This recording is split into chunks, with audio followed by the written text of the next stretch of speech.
Hello friends, இன்றைக்கி நம்ம சேனலில் வாழை இலையில் மீன் வறுவல் எப்படி பண்ணலான்னு பார்க்கலாம்.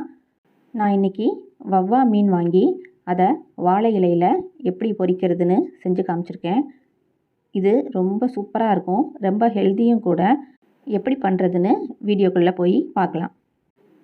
வவ்வா மீன் ஒன்று வாங்கி அதை நல்லா கழுவி க்ளீன் பண்ணி இந்த மாதிரி கத்திட்ட நடுவில் கோடு போட்டு எடுத்துக்கோங்க.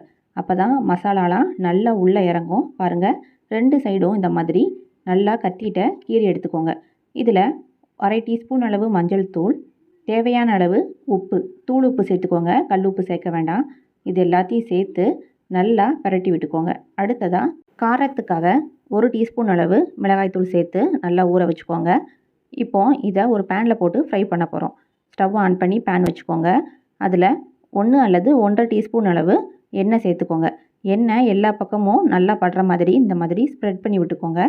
இப்போ இது மேலே நம்ம மசாலா தடவி வச்சுருக்கிற மீனை உள்ளே சேர்க்க போகிறோம். ஸ்டவ்வை சிம்லேயே வச்சுக்கோங்க. இப்போ இந்த மீன் மேலேயும் ஒரு 1/2 டீஸ்பூன் அளவு எண்ணெய் சேர்த்துக்கலாம். 5 நிமிஷம் கழித்து இதை அப்படியே பரட்டி விட்டுக்கோங்க. பார்த்து உடஞ்சிடாமல் அப்படியே பொறுமையாக திருப்பி விட்டுக்கோங்க. இப்போ இது அப்படியே வேகட்டும். அடுத்ததாக நம்ம ஒரு பெரிய சைஸ் பல்லாரி வெங்காயம், அதையும் நம்ம இந்த மாதிரி குட்டி குட்டியாக கட் பண்ணி எடுத்துக்கலாம். அடுத்ததாக அரை தக்காளி, நான் ஒரு மீன் எடுத்துருக்கிறதுனால அரை தக்காளி மட்டும்தான் யூஸ் பண்ணுறேன். அரை தக்காளி இதையும் குட்டி குட்டியாக கட் பண்ணி எடுத்துக்கோங்க. பாருங்கள், மீன் வெந்துருச்சு. ஒரு பிளேட்டில் மாற்றி வச்சுக்கலாம். இப்போது அதே பாத்திரத்தில் நம்ம கட் பண்ணி வச்சுருக்கிற வெங்காயம் தக்காளி அதை போட்டு நல்லா வதக்கிக்கோங்க. இதில் இப்போது 1 டீஸ்பூன் அளவு இஞ்சி பூண்டு பேஸ்ட்டு, அதையும் நம்ம இப்போது உள்ளே சேர்த்துக்கலாம். இது எல்லாத்தையும் சேர்த்து நல்லா மிக்ஸ் பண்ணி விட்டுக்கோங்க. இதில் காரத்துக்காக கொஞ்சமாக மிளகாய்த்தூள், கொஞ்சம் தூள் உப்பு, அதையும் சேர்த்துக்கோங்க. இதை அப்படியே நம்ம இப்போது மீன் மேலே அப்படியே மேலே ஸ்ப்ரெட் பண்ணி வைக்க போகிறோம். அடுத்ததாக நம்ம இப்போது தோசைக்கல்லை சூடு பண்ணி வச்சுருக்கோம். அது மேலே நம்ம மீனை வச்சு பொரிக்க போகிற அந்த வாழை இலையை நல்லா மேட்டாப்பில் வச்சு இளம் சூட்டில் சூடு பண்ணி எடுத்துக்கோங்க. இப்போது நம்ம அந்த சூடு பண்ணி வச்சுருக்கிற வாழை இலை மேலே நம்ம ஃப்ரை பண்ணி மசாலா சேர்த்துருக்கிற அந்த மீனை பொறுமையாக எடுத்து வச்சுக்கோங்க. ஒரு சைடு மட்டும்தானே இப்போ மசாலா வச்சோம். இப்போது நம்ம இன்னொரு சைடும் அந்த வெங்காயம் தக்காளி மசாலாவை மீன் மேலே எல்லா பக்கமும் படுற மாதிரி நல்லா சேர்த்து ஸ்ப்ரெட் பண்ணி விட்டுக்கோங்க. மீன் உடஞ்சிடாமல் பார்த்துக்கோங்க.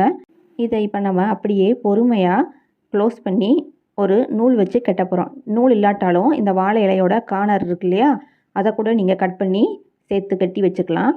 பாருங்கள், எந்த பக்கமும் மீன் வெளியில் தெரியாத அளவுக்கு இந்த மாதிரி நல்லா 4 பக்கமும் இந்த மாதிரி மடித்து அதோட நாரை வச்சு நீங்கள் இந்த மாதிரி ஒரு நாட் போட்டுக்கோங்க. தோசைக்கல் நல்லா சூடாயிடுச்சு. இந்த மாதிரி தண்ணி தெளித்து விட்டுக்கோங்க. அது மேலே நம்ம கட்டி வச்சுருக்கிற வாழை இலையை 2 சைடும் திருப்பி விட்டுக்கலாம். நீங்கள் எண்ணெய் எதுவும் சேர்க்க தேவையில்லை. இதை அப்படியே ஒரு மூடி போட்டு வேக வச்சுக்கோங்க. அப்பப்போ ஓப்பன் பண்ணி 2 சைடும் திருப்பி விட்டுக்கோங்க. சைடில் அப்பப்போ தண்ணி தெளித்து விட்டுக்கோங்க. இது வாழை இலையோட வாசனையை இந்த மீனோட சேர்த்து சூப்பராக நல்லா வெந்து ரொம்ப அருமையாக ரெடி ஆயிரும். அவ்வளோதாங்க, மீன் ரொம்ப சூப்பராக ரெடி ஆயிடுச்சு. வாழை இலை இந்த மாதிரி கலர் சேஞ்ச் ஆகி வந்தாலே மீன் நல்லா வெந்துருச்சுன்னு அர்த்தம். இப்போ பாருங்கள், பொறுமையாக ஓப்பன் பண்ணி பார்க்கலாம். மீன் எந்த அளவுக்கு வெந்து வந்திருக்குன்னு நீங்களே பாருங்கள். நீங்கள் எண்ணெயில் போட்டு பொரிக்கிற மீனை விட இந்த மீன் ரொம்ப ஹெல்த்தியானது. ரொம்ப சிம்பிளான வேலை தான், ஈஸியாக செஞ்சிடலாம். பாருங்கள், இப்போது இது எந்த அளவுக்கு வெந்திருக்குன்னு பார்க்கலாம். ஒரு ஸ்பூன் எடுத்து நீங்கள் குத்தி பார்க்கும்போதே தெரியும், மீன் நல்லா வெந்திருக்கு. வாசனையும் ரொம்ப நல்லா இருக்குது. நீங்கள் கண்டிப்பாக இதே மாதிரி செஞ்சு பாருங்கள். அப்படியே மறக்காமல் நம்ம சேனலையும் சப்ஸ்கிரைப் பண்ணிடுங்க. தேங்க்யூ.